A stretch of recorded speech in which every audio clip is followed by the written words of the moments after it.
I know what the reality of my situation is. And I'm probably the most realist person in my life about it. Even my doctors still want me to kind of hold on to that hope that there's going to be someday a cure. And I think that that's possible, but I don't think it's possible in my lifetime. So I'm just very real about my situation. I know I'm going to die. There's nothing I can do to stop that. The only thing I can do is continue the treatments as long as they're working and as long as I have a good quality of life. Once my quality of life starts to decrease, then I will revisit what is happening and decide whether or not I want to continue treatments or not. So, yeah.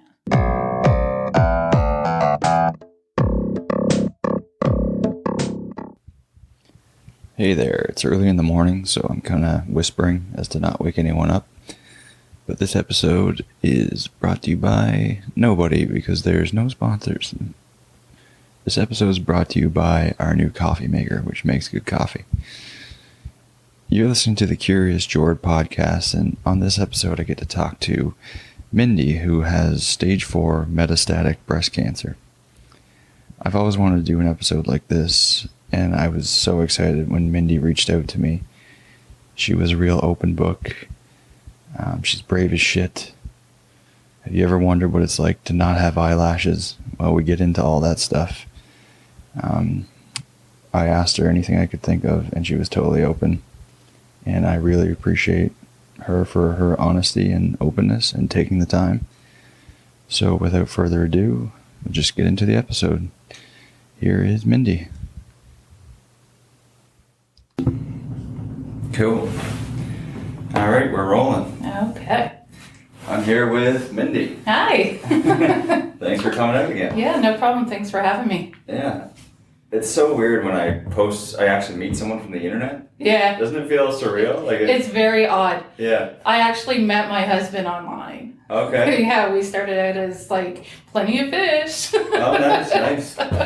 Yeah, so I've had experience with meeting other people that way, but yeah, it used to be as a way to date, right? But now it's more like just connecting with people and yeah. It's almost like that is an avenue to go now, like to just go on a dating site or even just on some kind of forum website. You get to know someone over time. And, I just basically put a post on Reddit looking for people to interview, and you were like, oh, interview me. Yeah. Well, I've been wanting to do something like this for a really long time. Everybody knows about breast cancer. Like the amount of awareness out there about breast cancer it's everywhere. You can't even go into a grocery store without seeing like pink washed stuff, basically. Even toilet paper you can get. Support breast cancer. Buy our toilet paper, buy our dish soap. And going into October is Breast Cancer Awareness Month. So you're going to see a lot more of that coming up. There's probably going to be a lot of commercials and ads and stuff that people are going to see. But what people don't get about those things is a lot of these companies have limits. So they'll put out a mass production of items to support breast cancer, and in the fine print, they actually have like a cutoff. When they reach a certain amount of funds raised, that's it. No more funds go to breast cancer, even though they're still selling the product. Oh, interesting. Yeah, so there's a lot of, we all know about SG Komen, Susan Komen, and they're Run for the Cure and all that in the States. And right now there's like a huge outcry of the amount of funding that they actually put towards research, and especially with metastatic breast cancer. It's something like 19% of what they raise actually goes to research for metastatic breast cancer. It's very, very low. What was the percentage again? About 19%. Oh, okay. And overall, breast cancer research or metastatic breast cancer research, the funding is very low. It's around 10% overall throughout Canada and the US. It's extremely low. And yet, metastatic breast cancer is the cancer that kills. Early stage, so stage 1 to 3, are not terminal. when you get into a stage 4 like mine, there's no stage 5 after that. That's it. You never go back from a stage 4. With early stage, there's always the chance of a cure. With stage 4, there's no chance. So it's terminal, which it sucks. It sucks really, really bad to be put in that position. And it's not where I thought my life was going to go at all, ever. So it was a huge shock, but in a way it wasn't. When I first felt that I had cancer, I'd had it in my mind. And when I went to my doctor, I went in knowing that's probably what my diagnosis was going to be. What led you to believe that or think that? So I had my 36th birthday on the 9th of August. And on the 11th, we were going away for the weekend, and I was packing. And I felt a shooting pain from my armpit to my nipple. And I thought, oh, I must have pinched a nerve. Mm-hmm. And I had just had a breast exam done in May. I had insisted, because being 36 years old, that's not something typically done. It's something that you really kind of have to sometimes push for. My doctor is pretty good in that regard. If I come in with a problem to her, she takes me seriously. Some doctors aren't so great in that aspect. So I had asked for a breast exam because I thought something was off, but I couldn't quite put my finger on what it was. And she said, all clear. So when this happened in August, I thought, okay, I must have a pinched nerve. We went away for the weekend. The pain never went away. It was still there. A week later, still having the pain, but this time I could actually feel something. And it was about the size of the end of my pinky finger that I could feel, and it was super, super deep. So it took a lot of really squishing and getting in there.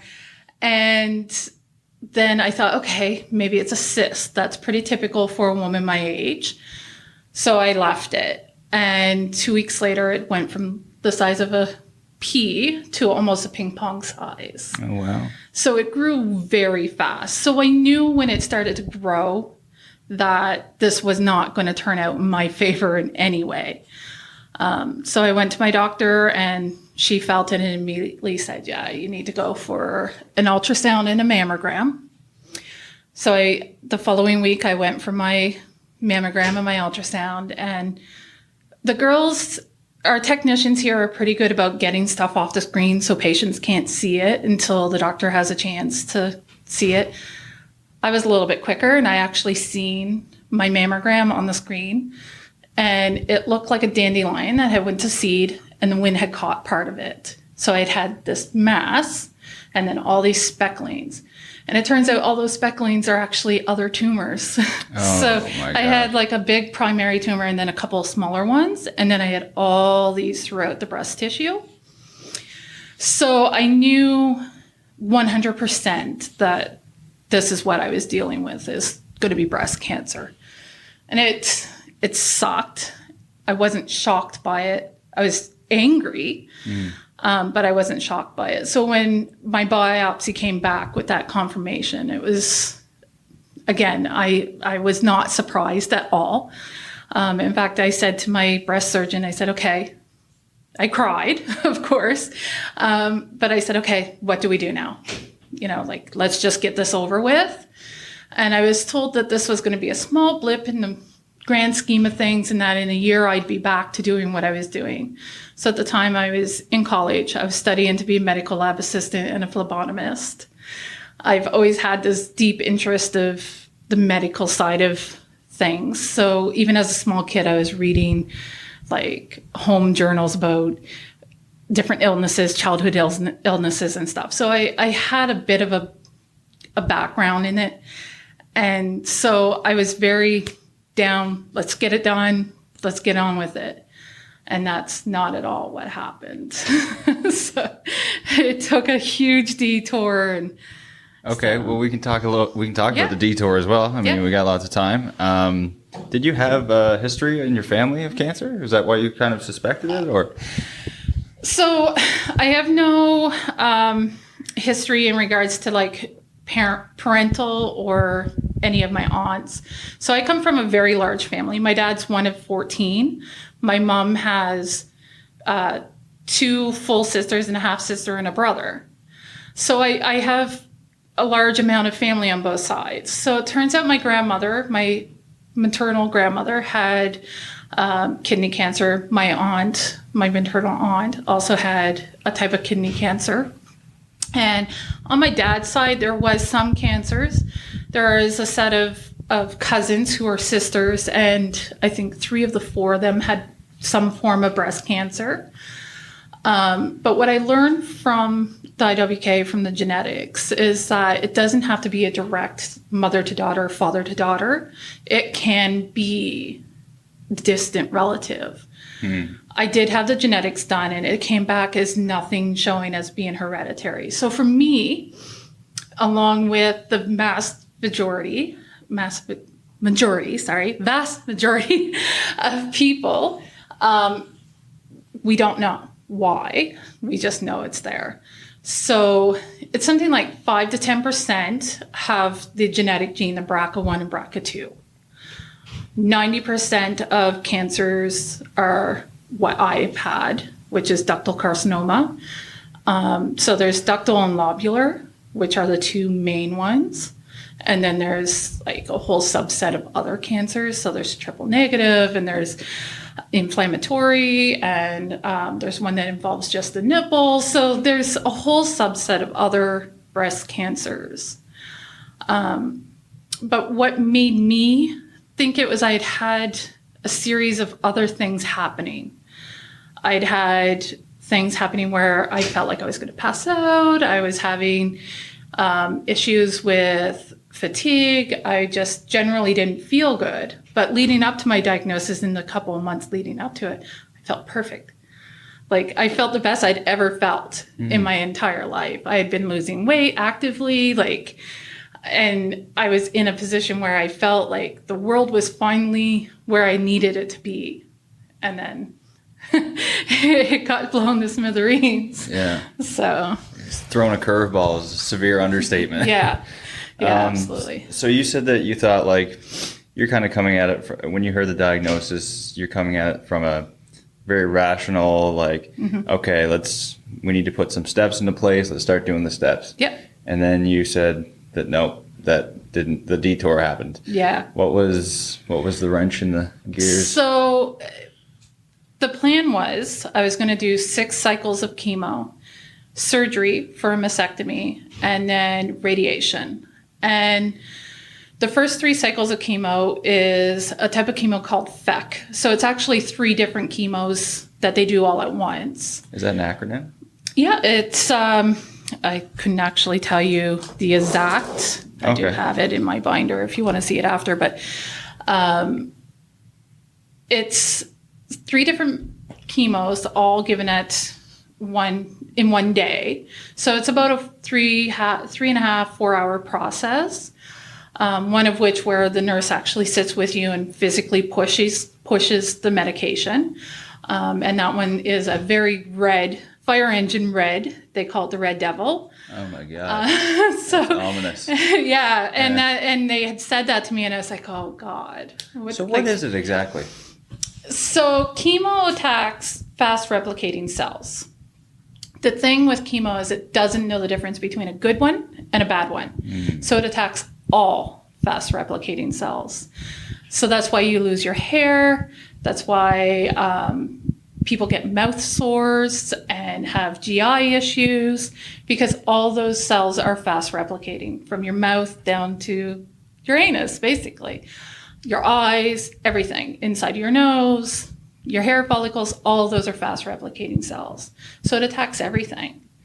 So it's one of those things that, like, when somebody's on chemo, you can almost always tell they're on chemo because they have that physical look to them. And it's not just the chemo, it's also like the pre-meds. So you have to take steroids leading up, steroids during, and steroids after.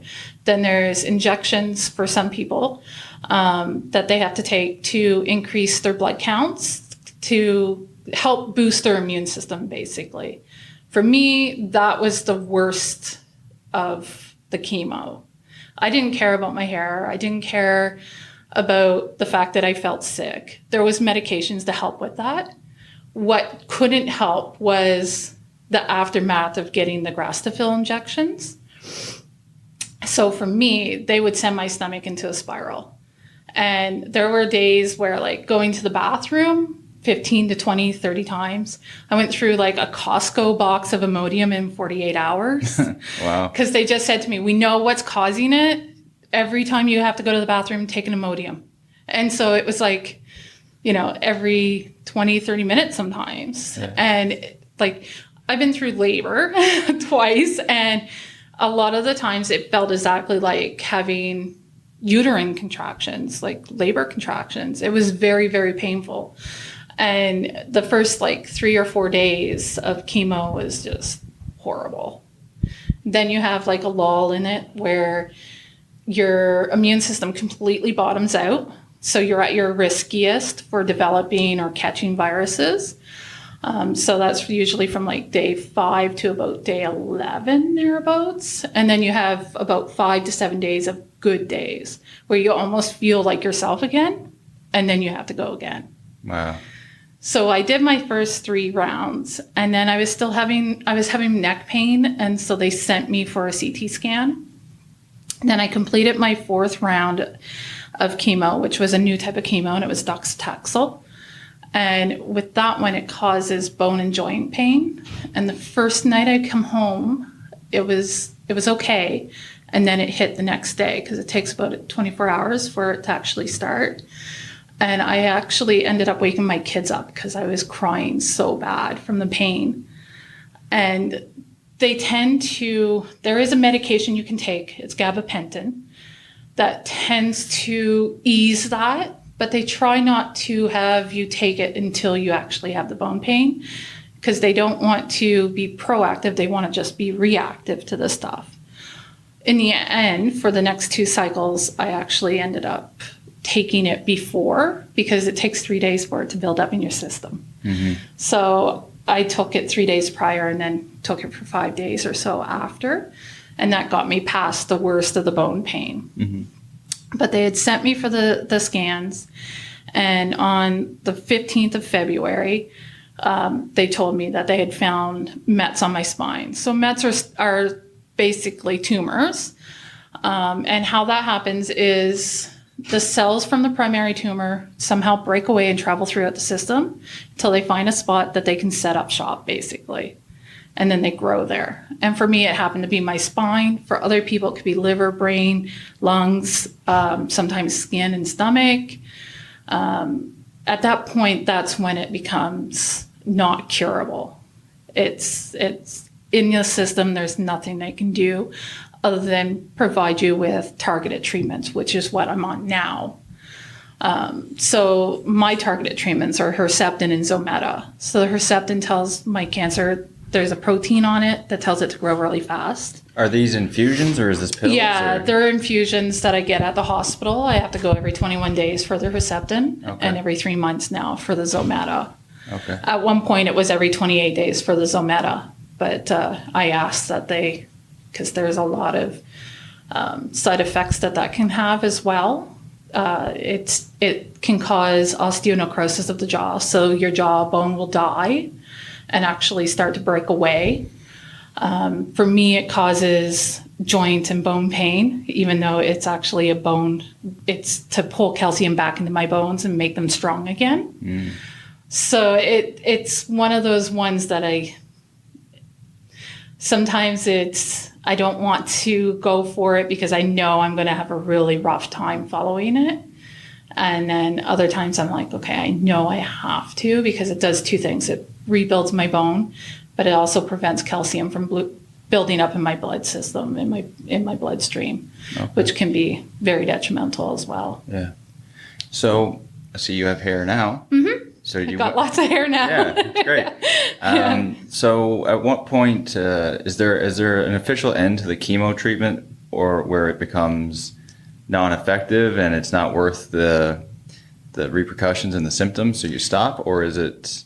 I think everybody has to find that point for themselves. For me, I will know when I'm done. I have days where I come out of my infusion and I feel like total crap, and I just go home and I sleep for the next 3 days. And I barely eat, and I have no energy, and I don't want to do anything or deal with anybody. But I also know those treatments are keeping my cancer under control at this point. Eventually, they'll stop working. Eventually, all treatments have a lifespan, and either the cancer will become smart and mutate, or they just stop working, or they become so toxic to us that we can't take them anymore. So like for Herceptin, it's cardiotoxic, so it attacks the heart muscle. So I go for echoes every 3 months to make sure that my heart function is still where it should be. And I go for scans about every 3 to 6 months, depending on how the last scan was, will determine how soon the next one is. So. Okay. Yeah. So at this point in time, is the cancer sort of stabilized? Is it like you're fighting the battle and it's... Yeah, for me, it's been stable for the last 24 months. So I'm one of the lucky ones in that regard. Some people don't get to have stability like I have. Everybody is different. I could have a person sitting beside me with the exact same type of cancer in the exact same place as me, with the exact same treatments, and they may not have the same outcome as I have been having. So I kind of fall into like a category of super responders. So for me, chemo, one of the things that was said to me was they had not seen a reaction to chemo like this in about 10 years. So good or bad? That was good. Oh, okay. If we hadn't have done the scan when we did in February, we wouldn't have known at that time that it had already metastasized. And they think that it had actually been metastasized before I even seen the doctors. It was just too small to be seen at that time when they did the initial staging and scans. And chemo actually caused calcifications to form, which lit up on the CT scan when I went in February. So that's how they were able to find them at that point. So it just, it kind of lost my train of thought here. But that's all right. Yeah. We're going to bounce all over the place, Okay. I think, because I have a lot of questions. Yeah. And like as you're talking, I'm getting more questions, and then I'm losing my train of thought as well. What are these treatments like? You don't have to get in specific numbers, but like how costly is this sort of thing? I know like our healthcare system is, if I break my leg and go to the hospital, it gets fixed, and unless I take an ambulance, there's no bill or anything, right? And even that, in some cases, if you're on receiving benefits from social development, they will cover the cost of an ambulance. Sometimes if you're in a case like mine, where you're not necessarily on social development, like I receive a disability through CPP, if you contact Ambulance New Brunswick, they'll usually try to make arrangements to pay for that. But like infusions and medication. Yeah. I couldn't tell you how much it costs for an infusion because I've never seen the actual paperwork for any of that stuff. I know how much my Filigrast injections would have cost if I had to pay out of pocket. They were about $1,500 one injection. And how often? When you would get the prescription, they would give you a box of 10. Oh, okay. And you kept those in your fridge. So every 21 days, I would get about $10,000 to $15,000 worth of medication just sitting in my fridge. And of those 10, I only used 5. So, but because they aren't supposed to open the box, they have to give you all of them.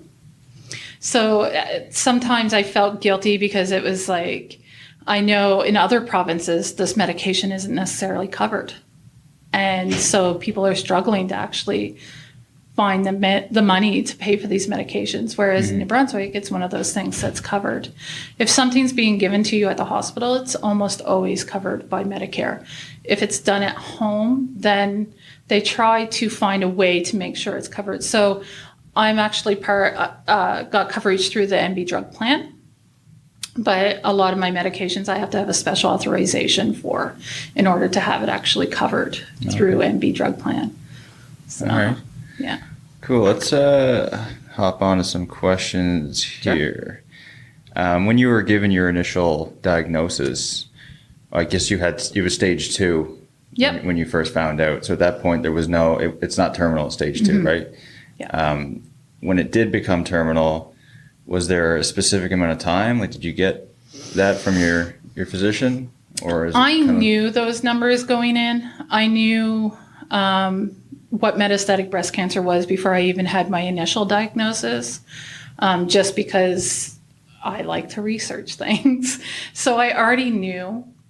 And when you look at the stats for survival rates for, let's say, stage 2B, which is what I originally was, it's something like 98%. That 2% is people who have turned into metastatic breast cancer, so people like me.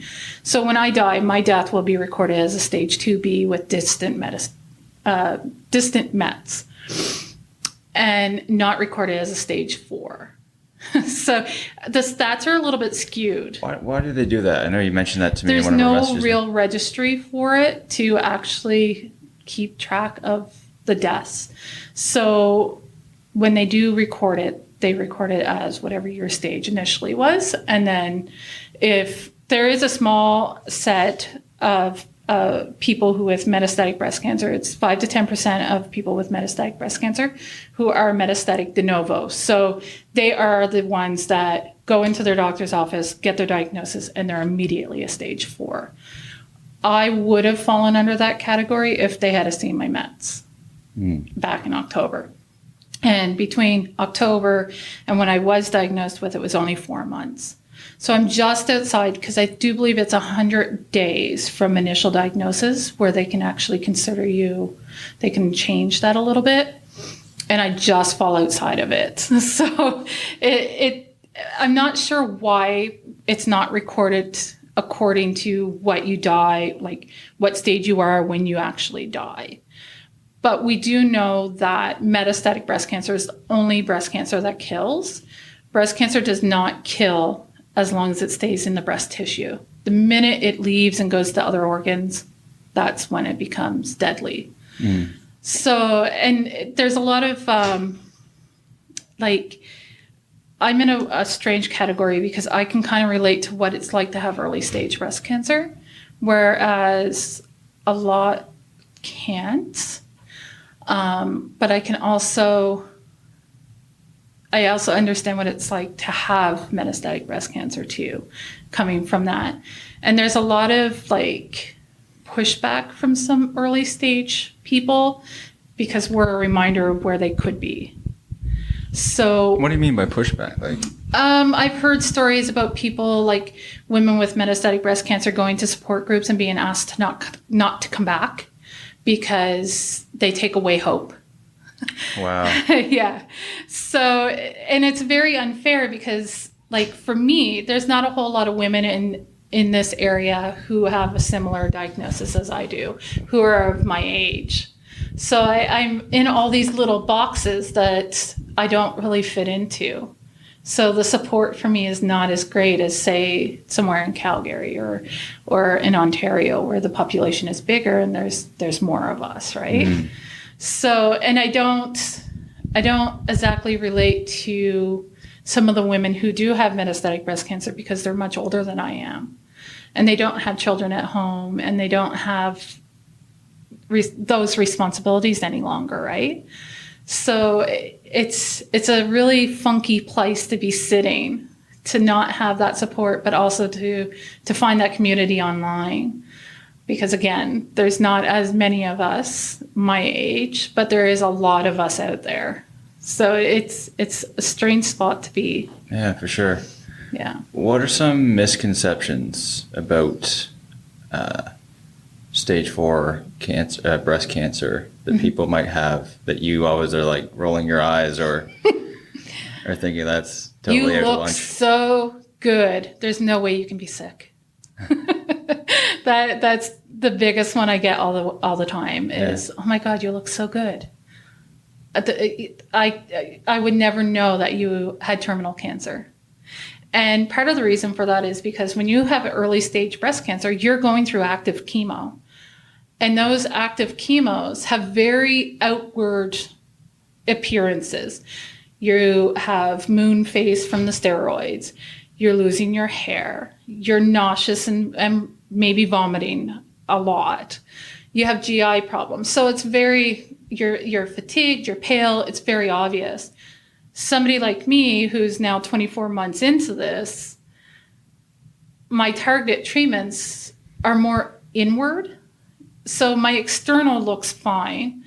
Other than on the days that I'm having like really bad pain, then you can kind of tell just in the way I walk or maybe the way I'm sitting, or you could tell maybe in my face that I'm tired. But what you can't see is the fact that my iron is so low, I need iron infusions now. Or sometimes when I go shopping, I have to use the scooters because I'm so exhausted, or I have so much leg pain because I'm chronically inflamed now from the chemo. You don't see the internal issues. I'm nauseous all the time, so I take Gravol pretty much every single day and have for the last 24 months. So these are things that people don't see. And if you didn't live in my house, you're probably not going to know that I'm nauseous 24 hours a day, or that sometimes I sleep 18 hours, and that's really hard when you have 2 little boys.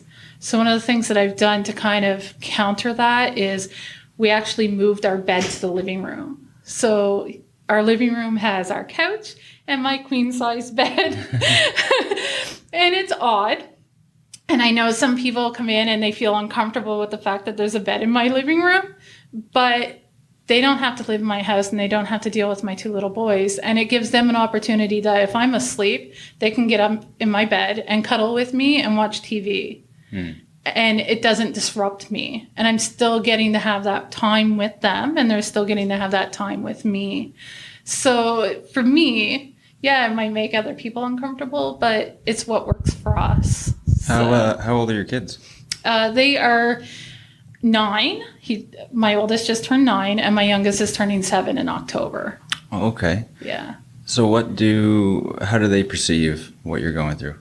So they know that I have cancer. They know that I'm sick and that I'll be sick for the rest of my life. They don't know what the prognosis, the end game of the prognosis is. We haven't told them that because I have been stable. We want to protect their childhood for as long as possible in that regard. So the initial diagnosis, they seen the aftermath of what chemo did to me. They seen the hair loss. They seen after I come home from surgery. They seen all that. And there was several times that I had to leave by ambulance, and they were home when that happened. And they've taken it very well. But we've been very honest in that regard with them. We've always been very open with them about what to expect from when I go for a treatment or when I would go for chemo. We told them right from the jump, I'm going to lose my hair. I'm going to lose one of my breasts. I could be sick every single day. Like, I'm going to sleep a lot. I might be really grumpy sometimes. There's going to be times that you're going to talk to me and I'm just going to nod right out because of the medications. So they were very aware of all of that, and we tried to keep them in the loop as much as possible. So one of the things that happened after my first round of chemo, and I had such a bad reaction, I ended up in the hospital 4 different times in that first week. And so we decided that extramural would come in and give me IV fluids for 5 days following a chemo treatment. And that made a huge difference. And so the kids got to see that process as well. And towards the end, they were actually asking if they could help because at night I would de-access myself. Like, I would disconnect my lines. So my port's like right here, and it runs up in here and down into my heart. Okay, Mindy is pointing to her breast area. And it's going so it up goes her up neck. into your jugular and down into your heart. Okay. So my line would be connected there with the gripper needle, which I have one here. Okay. So all I would do is I would just unscrew it from the end, and that would be it. And then I would just tape it all up onto my chest, and that would be it. What's this thing called again? This is a gripper needle. A gripper needle. So if you want to Google that, people listening. Yeah. So that part there is the actual needle that goes into my chest. Okay. So it's about 3/4 to an inch long, and it's quite a large needle. And then these are just clips that stop the flow. So that would be in there, and they would see that process. So at night I would just disconnect, and then I had 2 syringes of saline, sterile saline, and I would have to flush my port out, and then I would have to put in heparin, which keeps it from clotting inside the port. If it clots, then you have to go and get a clot buster, and it's a big process. Luckily, I haven't had to do that. Some people have all kinds of problems with their ports. I haven't. It was a learning curve, and it took some time for me to get used to it. I hated it at first.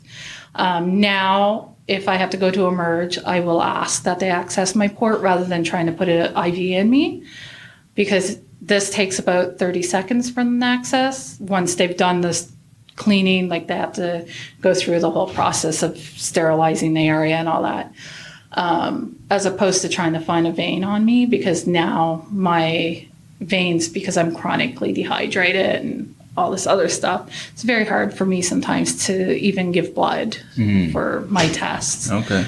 So I actually prefer to have my port accessed. It hurts, but it only lasts for about a second, and then it's over, and I don't even notice it anymore. So, Okay. Yeah. Have you tried using marijuana for symptom relief? Yeah. Yeah. Big laugh that time. Yeah. So it took probably 6 months before I finally was like, okay, I got to do something. And what actually triggered me to pursue it was that I'm a lucid dreamer. So when I dream, that's cool. Yeah, when I dream, I tend to, for me, it's like living the dream. Can you control it and everything? I used to be able to, now not so much. Unfortunately, when I got my diagnosis, my dreams, I've always had a tendency to have nightmares, but usually it was based on things that I've read or watched. So I used to read a lot of Dean Koontz horror books. So I would actually play it out in my dreams. But when I got my diagnosis, that kind of switched to having really, really terrible nightmares about the diagnosis. So I would wake up screaming in the middle of the night. And there was a night that I woke my kids up, and it took my husband about a half an hour for him to get me to calm down enough for me to realize that I was actually awake. I couldn't tell the difference between being asleep and being awake at that point. And it was terrifying. And I got to a point where I was only sleeping about 45 minutes through a day. Wow. Yeah, because I was trying to avoid sleeping. So the only time I would really sleep was when I was medicated. So I was like, okay, I've got to try something. My moods were all over the place.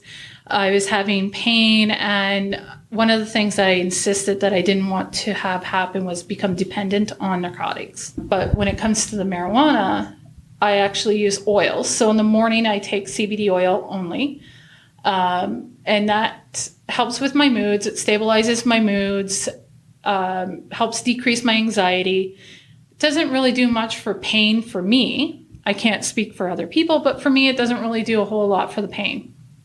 For me, it's the benefit of not having all that anxiety and having a good stabilized mood. And sometimes it'll give me a little bit of an energy boost. But at night, the THC, which is the fun stuff, right? Yeah.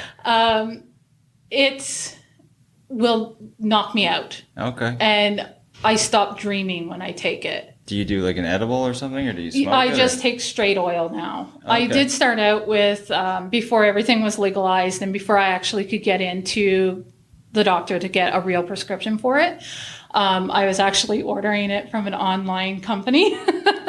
And I was using gummies at that point. And they were hit or miss. They're not regulated, right? So sometimes I would take a gummy and it would be like, I felt like I took like 5. And then other times I would take one and it felt like nothing at all. Yeah. I'm actually in the process of bringing down my dosage for both the CBD and THC. I'm having some memory issues and I've had some visual and auditory hallucinations. I am in the process of going through a lumbar puncture, and I have an MRI coming up because we want to make sure it's not a brain met, or there's a disease that having cancer can cause. It's paraneoplastic syndrome. So basically, the immune system starts attacking healthy tissues, and it can cause, in people with breast cancer, it can cause cerebellum degradation. So it's like basically like a form of dementia. Wow. Yeah, so that's kind of scary. I'm really hoping that all comes back negative and that it's more to do with the drugs than it is the disease itself. So I am in the process of pulling it back. I was on quite a high dose, or at least I think I was.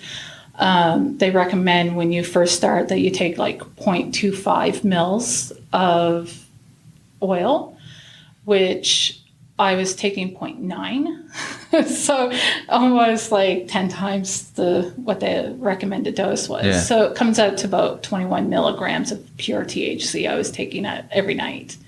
That so sounds like a good chunk. Yeah, so there was some nights where I would get the munchies and I would find myself at the cupboard. Yeah. So it really helped with when I felt nauseous. Even the CBD oil helped with that. And it really encouraged me to eat. But the problem was I would find myself making meals in the middle of the night sometimes. And other times I would start the process and then have to go and lay down and go to sleep.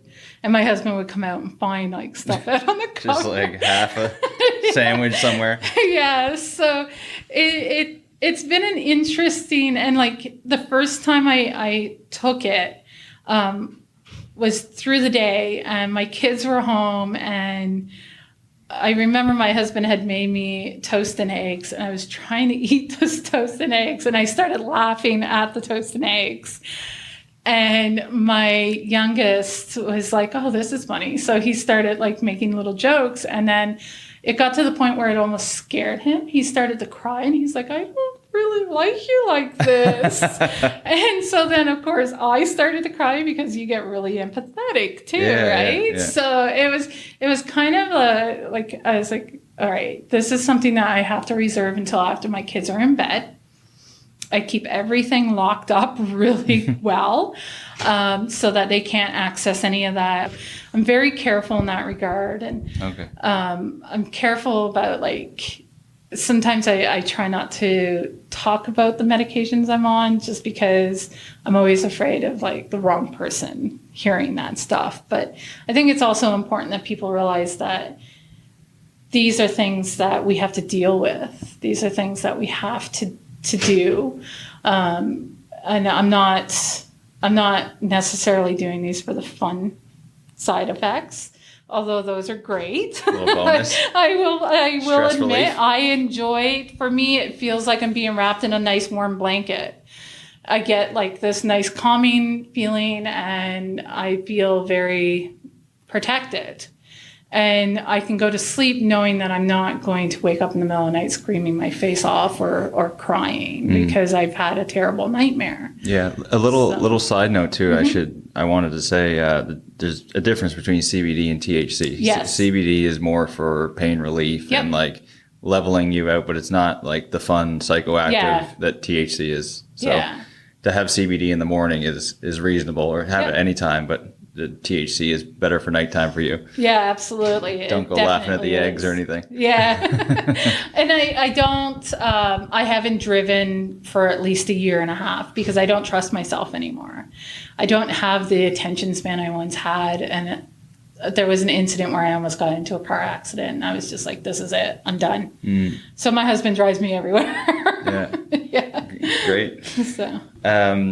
Have you experimented with any dietary changes to, like, I'm sure you've heard people giving you suggestions. Yeah, I get the sugar feeds cancer thing all the time. What I say to people that say that to me is when I was diagnosed, at that point, I'd already been on a ketogenic diet for 6 months.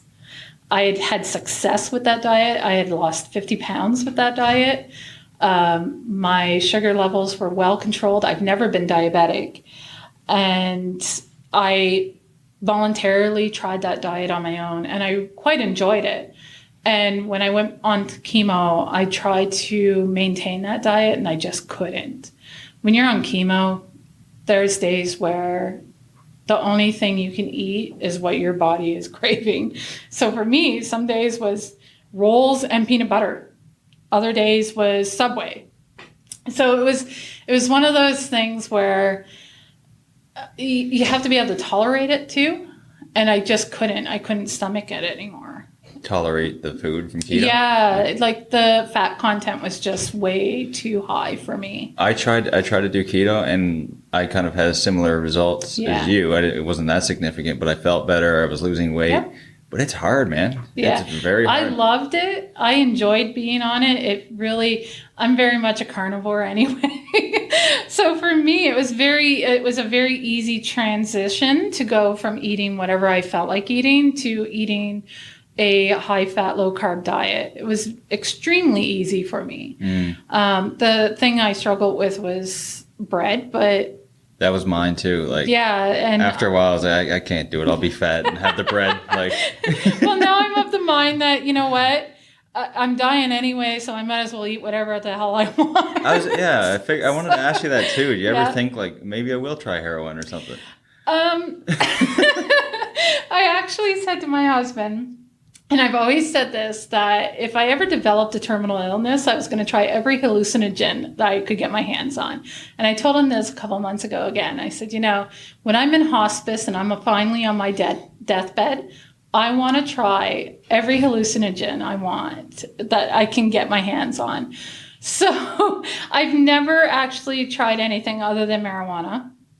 But it is definitely something that I may look to in the future.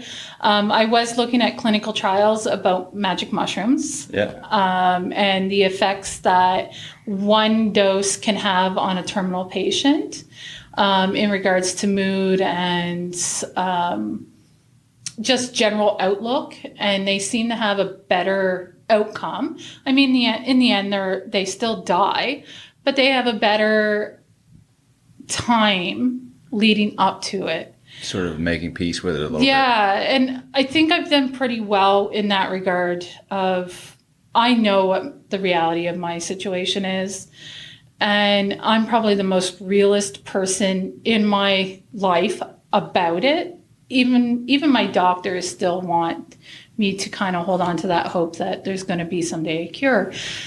And I think that that's possible, but I don't think it's possible in my lifetime. So I'm just very real about my situation. I know I'm going to die. There's nothing I can do to stop that. The only thing I can do is continue the treatments as long as they're working and as long as I have a good quality of life. Once my quality of life starts to decrease, then I will revisit what is happening and decide whether or not I want to continue treatments or not. So, yeah. Have you made like a will and everything? I haven't made a will. Just because I personally don't have any assets. It is something that we're looking at my husband doing. I do have in my head, and I have made sure to tell my husband, and I've made sure to tell my closest friends what my expectations are in regards to leading up to my death and stuff. I do have a plan for my funeral. I do have a plan for when I do go into hospice, what my expectations are at that point. I've already met with the MAID doctors and the reps for MAID, which is medical assistance in dying. For me, there's no reward in suffering before death. There's none whatsoever.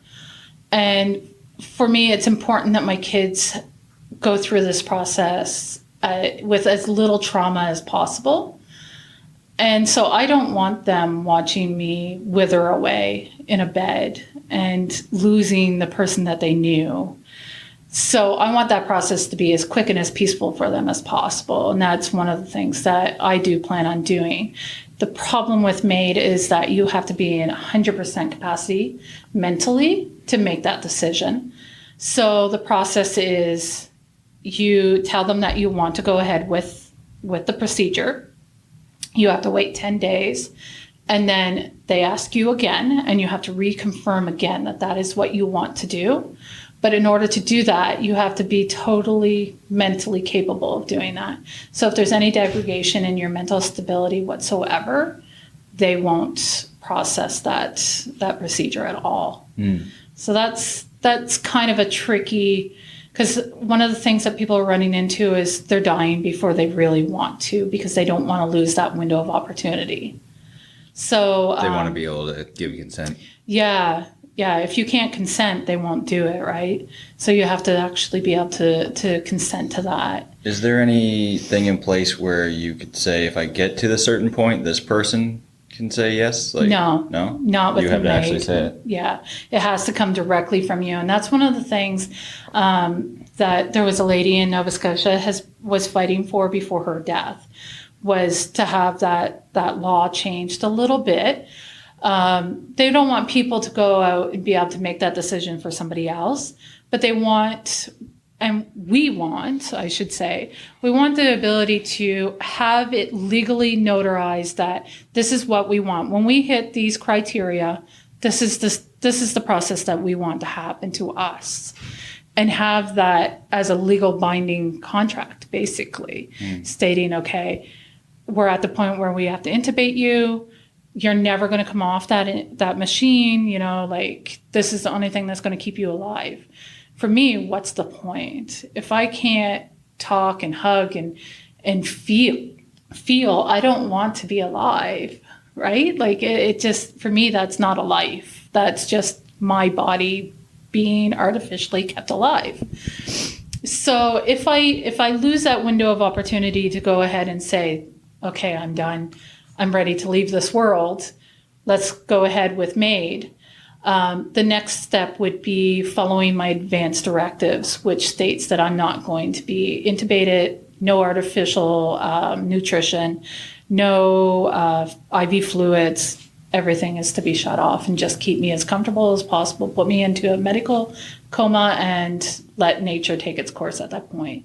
Hit me with the acid on the way. Yeah, exactly. Give me a little bit of that LSD. Yeah. Let me trip out of here. I think it was Aldous Huxley did that. It was the writer. He was on his deathbed and he did LSD as he was leaving. Can you imagine what that would be like? I don't think anyone can imagine. You got to be there situation. Yeah, that's very true. What's been positive about all this, if anything? Just realizing the family support that I have. Leading up to this, I knew I had the support. I just didn't know how much I had. Unfortunately, I have lost some friends because they couldn't bear to watch this happen. For some, my dark sense of humor was a little bit too much for them. I like to refer to my death as my expiration date. And I have actually come right out to my doctors and said, okay, give me my expiration date. And they won't. They won't give me a timeline. I've seen it in my report. They estimate 5 to 7 years, which is with an optimistic 10. For some people, that seems like a really long time. But for somebody who's 36, now 38, 10 years is nothing. My kids won't even be out of high school. So I won't get to enjoy the later half of my life. And that's a very real thing that I've had to mourn, along with the loss of my future, my own future, in regards to what I was planning to do with the rest of my life. I had to go through that process of mourning that. So the family support that I have had is unbelievable, but at the same time, there is some very dark things that come along with this. I've encountered people who have early stage breast cancer who see this as a gift, and that is a really messed up thing for me to have to hear sometimes, because I know where this is going. And what people don't understand is, we all know the number of 1 in 8. That's the number that is all over the TV, all over the computers, all over everywhere, right? Everybody knows 1 in 8 is the number of women in our lives who are going to be diagnosed with breast cancer. What people don't know is 20 to 30% of those women diagnosed with early breast cancer are going to develop metastatic breast cancer, sometimes 20 years down the road. And for some people like myself, it's only weeks to months after a diagnosis, after initial diagnosis. So it's a large amount of the women who have breast cancer are actually going to develop non-curable terminal breast cancer. So when you're looking at it, it's actually about 1 in 3 women with breast cancer will actually die from this. Mm. So it's a crazy amount of people. I fortunately have not had anyone in my lifetime develop this, mm-hmm. and my roommate, her aunt is going through this situation, and it's absolutely horrible. And I can see the support there, like you said. But when I went online, like I went on Facebook and posted, Ask Moncton. Mm-hmm. I'm not sure if you saw it or not, but I was went kicked on out there. of Ask Moncton a long time ago, and I don't know why. Oh, weird. Yeah. Don't test those moderators. Yeah. I went on Ask Moncton. I posted that I didn't say your name, but I said what I was doing and if anyone had any questions. And there was 2 or 3 people who came out with stories of someone they knew who had this, and there was another person who had colon cancer who was on there. I was like blown away by the response at it. Right? Mm-hmm. It's amazing how prevalent it is. Like when you actually reach out. If you had like all the money in the world, what would you do to fix your situation? To fix this? Is there like advanced treatments that... There's not. No? You can read stories online of people being cured of stage 4 cancer, and it's total bullshit. Once it metastasizes to other parts of your organs or other parts of your body, specifically organs, they automatically switch from curative to palliative. They won't even do surgery sometimes unless it's something that is very easily accessed and fixed. There's women who have been diagnosed with metastatic breast cancer who have not had mastectomies because their surgeons don't see any value in it.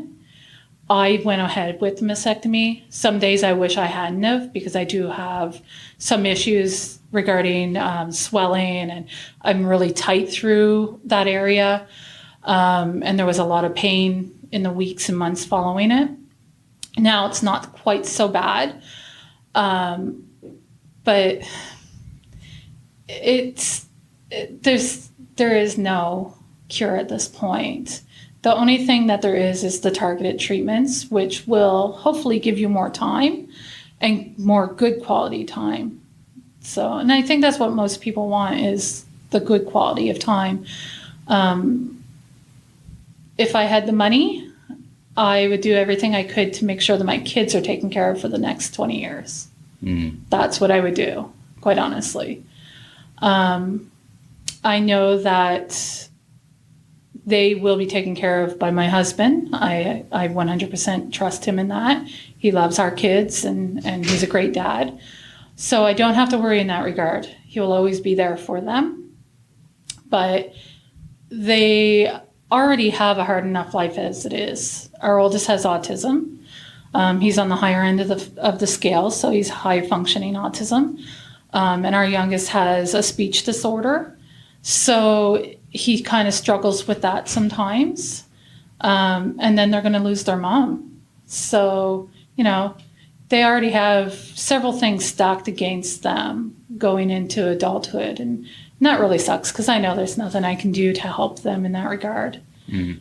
And we don't come from money. We don't have money. Like, we live on the one income, because it's almost impossible for my husband to work, because he's always driving me to appointments and taking care of the kids. And when you have a wife who sleeps sometimes 18 to 20 hours a day, somebody else has to be there, right?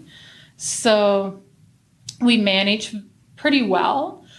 We live within our means. We try not to overspend, and we've been lucky that this diagnosis hasn't cost us a lot financially. And I know that if I needed the extra help, I have family there. Not everybody does. And that's unfortunate, because not everybody is lucky in that sense to have that family support, whereas I do. I know if I called my parents tomorrow and said, I have to have a new treatment, it's going to cost me $10,000, they would find a way for it to work. So, whereas other people aren't so lucky. So. My friend, I was asking her, like, oh, what are some questions I should ask? Mm-hmm. And she had a simple one, but it's a good one. I kind of think I know the answer at this point, but are you afraid? No. I didn't think so. No. It seemed like you're going pretty strong. Yeah. Sometimes my doctors don't think I'm going very strong. But there's, especially the last few months, it's been a little bit rougher than it was the last probably 6 or 7 months. Just because with the new symptoms that I'm having, I am afraid that I'm going to develop brain mets. So for me, that's a very real fear, because that can affect your personality. It can affect your quality of life. It can affect your ability to do things for yourself. For me, the fear isn't of death. I'm not afraid of dying. It is what it is, right? Everybody dies. It's part of life. You could walk out tomorrow and get hit by a bus, right? That doesn't scare me. Death is going to be a release from this. What scares me is what's going to lead up to that death. All the in-between things. Losing my ability to take care of myself, losing my ability potentially to walk because I do have mets on my spine. Breaking bones is a very real possibility.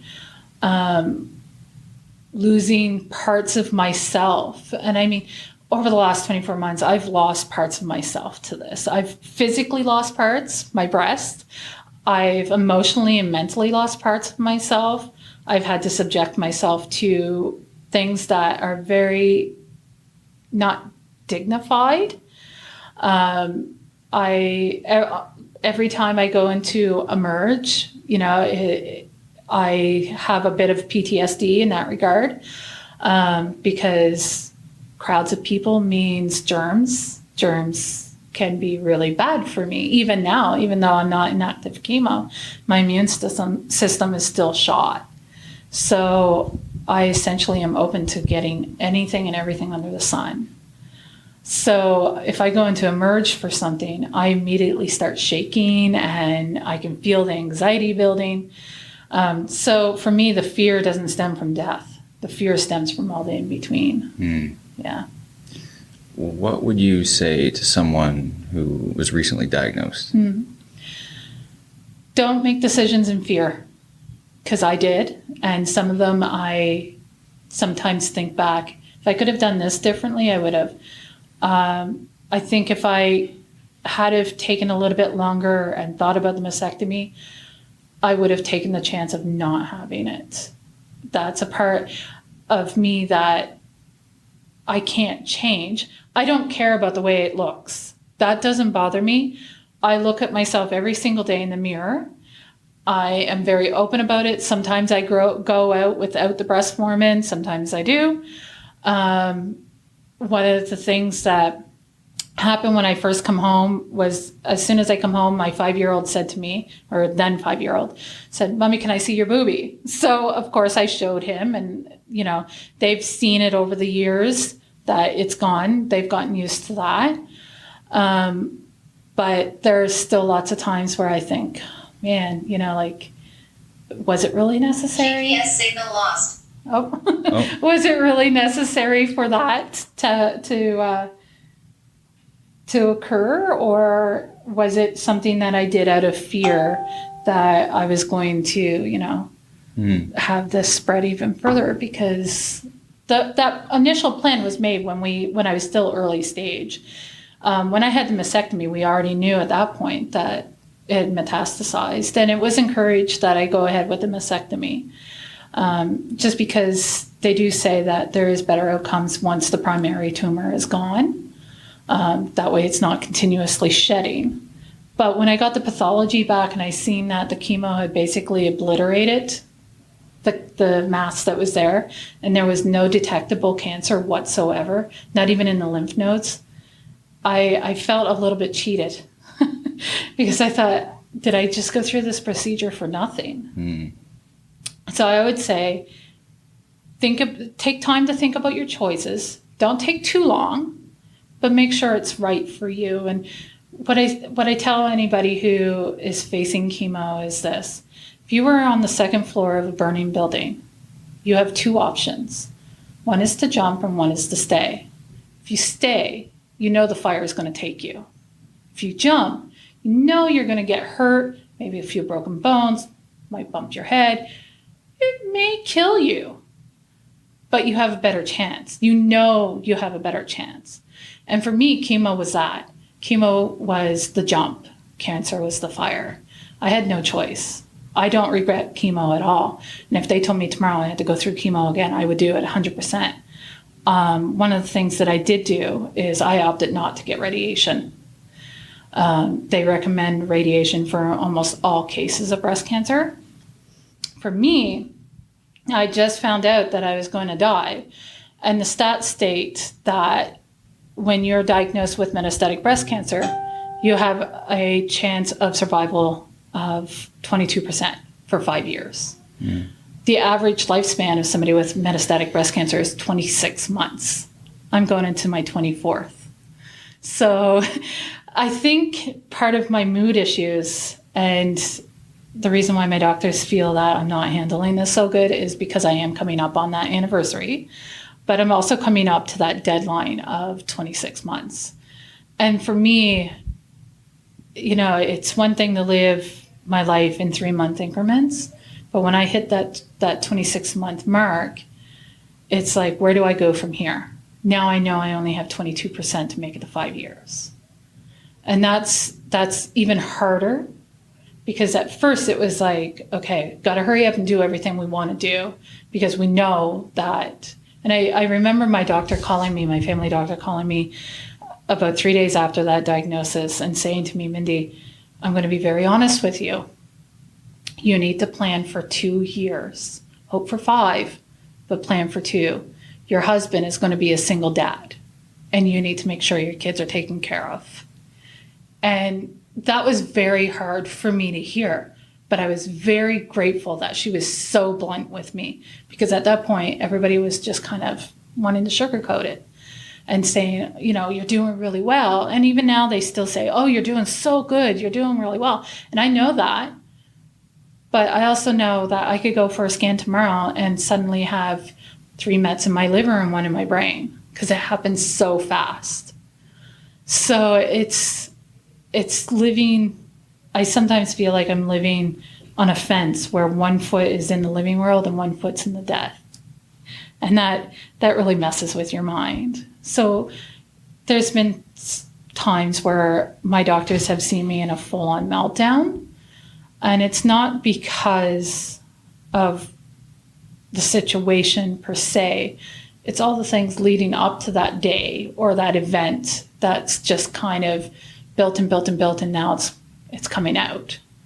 And about every couple months, I'll have this big meltdown, and then I seem to be fine for a few more months. So just like a controlled release. Yeah, it very much is. You have to be very careful not to let yourself get too deep into it, because if you do, you're never coming out of it. And that was a problem at first. Was I was mourning so hard the loss of my future that I spent so much time crying and feeling sorry for myself that I was forgetting about all the good things that I still had. And so it took probably a month or 2 for me to really mourn that and to move on and to start focusing on the good things. So one of the things that we focused on was us getting married, planning our wedding.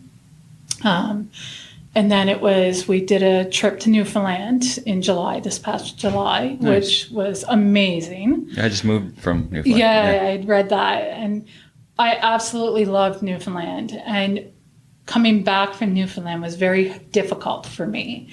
And in the weeks following was very difficult, because being in Newfoundland was an opportunity for me to forget about all the things that were back here that I still had to do and that I still had to face. And I knew coming back from Newfoundland that I immediately would have to go into treatment. And that was very difficult for me, because I tend to not sleep around my treatments, like leading up to it, and I tend to have a lot of anger towards them. Even though I know that they're keeping the cancer at bay, I still feel very angry that I have to be subjected to this, which I think are all normal, natural emotions to feel in this situation. So Yeah. Wild. What has this done to your like perception of time? Like, I know you said you sort of felt like, oh, that 2-year window, like the doctor was saying, like, let's get everything done. I just want to like get in your head and just sort of like, how do you perceive time now? Like, that's a difficult one, because for me, I am like an outlier. I know that I'm going to live past those stats. But at the same time, there's always that chance that tomorrow the cancer is going to take over again. But I have a good prognosis and a bad prognosis, if that makes sense. The type of breast cancer that I have is very common. And so it has a lot of lines of treatment that's available. And so as you move through your lines of treatment, they usually get harder, like side effects are more prevalent, and they may not work as well. And so you want to be on your first line of treatment for as long as possible, because that's usually a pretty good indication that your next lines of treatment are going to be fairly long as well. So for me, dealing with time, do I plan for next year? I try to, but with the understanding that I may have to change those plans at any moment. So there's a real sense of, like, I've heard from other women who say, oh, you know, I got an invitation to my niece's wedding for next summer. The first thought I had was, will I even be here? You know, I'm not at that point where I think that. For me, it's more of the long term. Will I get to see my kids graduate? Will I get to see them in relationships? Will I get to see them married or have kids? Those are the things that I think about. For dealing with time, I go ahead and I make my plans. I made a decision a while back that I'm not going to let this dictate what I do with my life.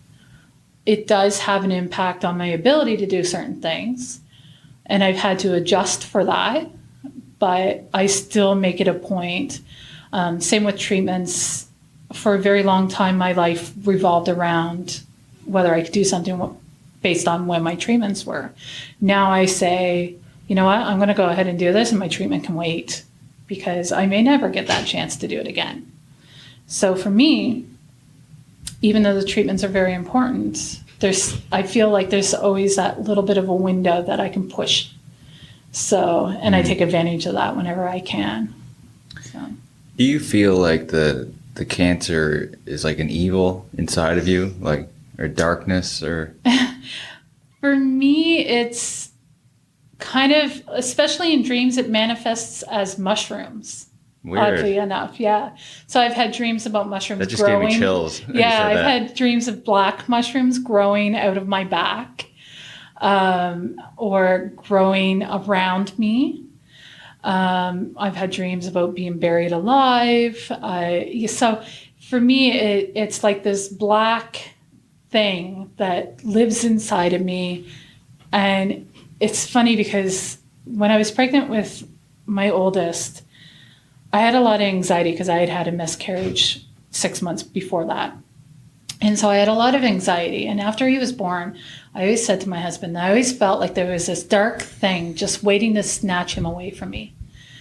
And I realized when I had this diagnosis that that dark thing wasn't waiting to snatch him away from me. It was snatching me away from him. And so that has always been with me. I've always had that sense that I'm not going to get to live my whole life for whatever reason. And I remember distinctly saying to my husband when my son was about 2.5, you know, I'm never going to get to see him grow up. And he just thought that because I was going through depression, and I had a lot of suicidal ideations. And so he thought at the time that's what it was. And even I thought that's what it was. And now I think I've always known that this was coming. I think I've always been prepared for this to come. I remember telling my friends, I'm going to die someday. I might as well speed up the process, because I was smoking cigarettes when I was a teenager, right? So there's always been these little things in my life that's kind of been pushing me to see that this was going to be a reality in my life. So I think I was already prepared. And so. Do you think, this is kind of going out on a limb now, but do you think that in a way we can like sort of feel our future outcomes, and this was like the future reaching back through time and almost like telling you this? Or do you think you were having these thoughts, and maybe because of these thoughts it ended up manifesting cancer? Like, obviously way out there, but like, that actually is a little bit. I had one of my doctors say to me, Mindy, you need to stop saying things out loud.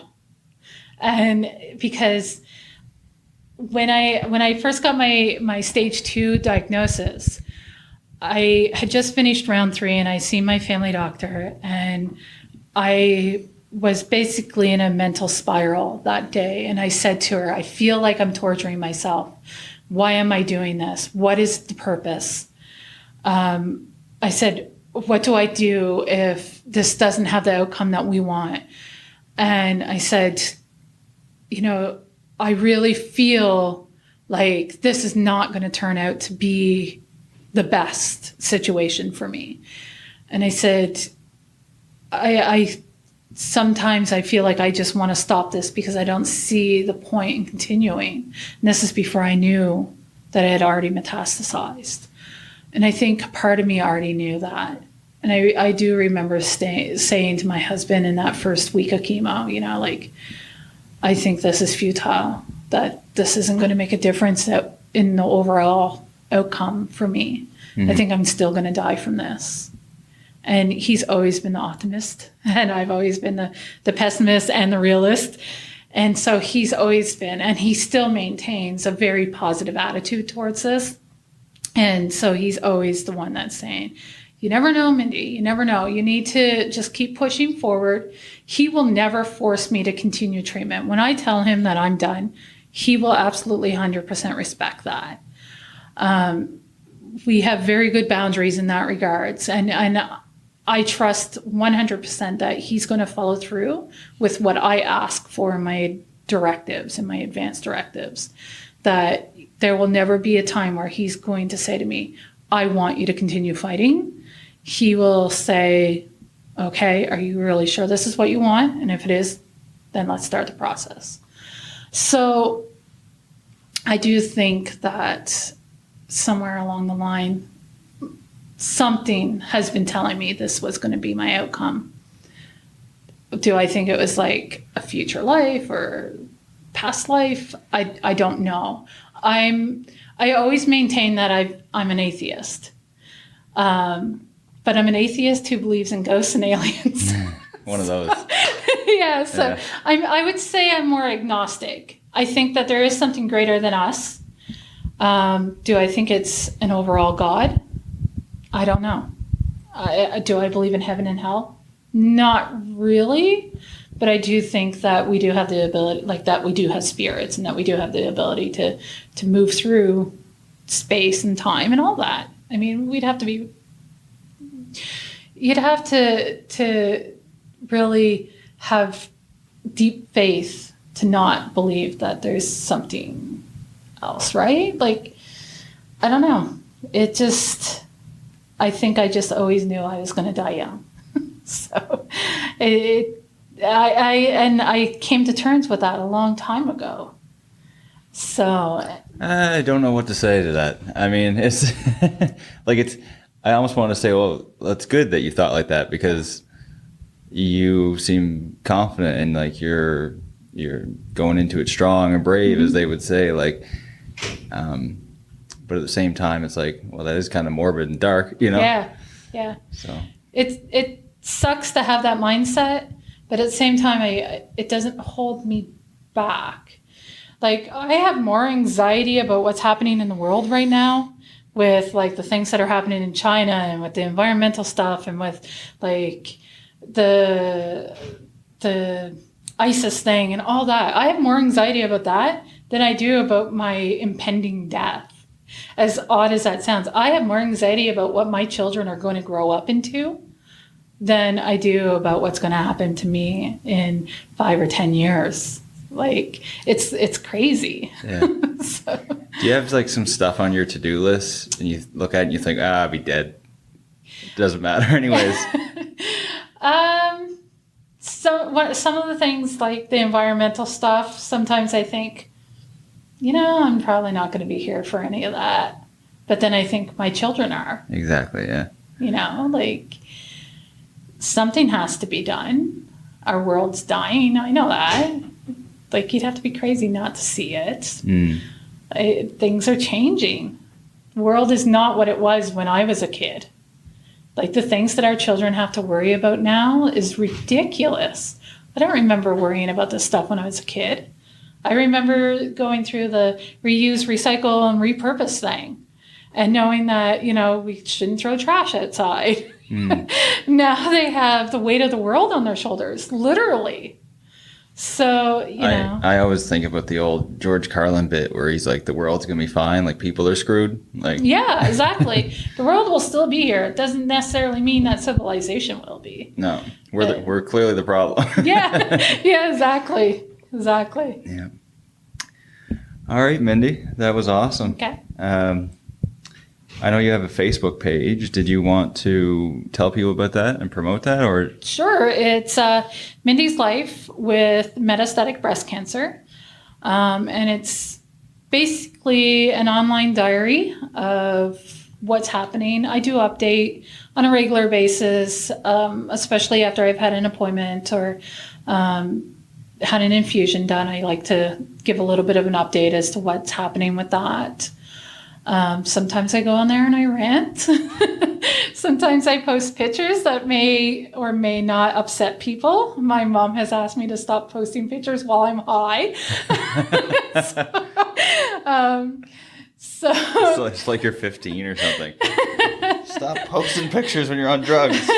My parents have been very good about that aspect. My dad has actually said, if it makes you feel better, do what you need to do. Yeah. So, and I mean, you can't get any more old school than them. Like, so, yeah, it's a place where it's very cathartic for me to go on and just write. Sometimes I write when I'm high, sometimes I write when I'm sober, and sometimes I write when I'm angry. And I think that's pretty reflective of what my life is in general. Sometimes I post about my kids, sometimes I post about exciting things that we've done. So it's not all doom and gloom. I do try to make sure it's chock full of information and educate people about what this is like. So cool. Yeah. Yeah, I was on there earlier just skimming through some posts, and it is a good bouquet of different emotions, and which is great because you get to see all sides of it, right? Yeah. Usually on social media, you're just getting like the best version of somebody's life. And that's what I found is when I was initially diagnosed, I went on to Google and I tried to find information and tried to find other people that look like me. And like one of the things that was very distinctive is like you see all these images of beautiful women with beautiful smiles and gorgeous bald heads, and that's not the reality of it. You're left with sometimes peach fuzz. For me, I actually developed like cystic acne all around my scalp as my hair was falling out, so I had sores all over my scalp. And nobody really talks about what losing your hair really looks like. You see pictures of people shaving their head, and I actually did shave it, buzzed it off a little bit. It was about 1 inch long, and I wish I had left it long because it would have been easier to actually pull it out. And I do have a video on my Facebook page of me actually plucking the hair off my head, and you don't even feel it. I'm literally pulling it off, and it has no feeling whatsoever. It's the strangest thing. Yeah, that must be bizarre. Yeah, so it's and one of the things that I had said to you is about like the most common question I got about losing hair was, do you lose hair all over your body? Yes, you do. And you would be surprised how important your eyelashes are and your nose hairs are. Really? Yes. Yeah, it was terrible. That was the worst part, was losing my eyelashes. Just because of debris? Yeah, because they do several things. They keep debris out of your eyes. They keep your eyes moisturized. So, like, they also wick away tears. So, like, when you're blinking and you know, it's helping spread it all around your eye. Well, when you don't have any eyelashes, dirt and dust is getting in your eyes, and your eyes are constantly weeping. And same with your nose. Like, don't have any nose hairs. Your nose is dry. My nose, especially with the docetaxel, everything bled. So, like, I couldn't even blow my nose without having a 5-minute nosebleed. Like, it was crazy, the things that happen when you're dealing with chemo, like things that you wouldn't even consider. But yeah, you do. You lose your hair from top to bottom. Smooth like a dolphin. Basically, yes. Radioactive dolphin. Yes, absolutely. All right. Well, thanks again. That was awesome. No problem. Go check out her Facebook page. All right. Bye. Thank you.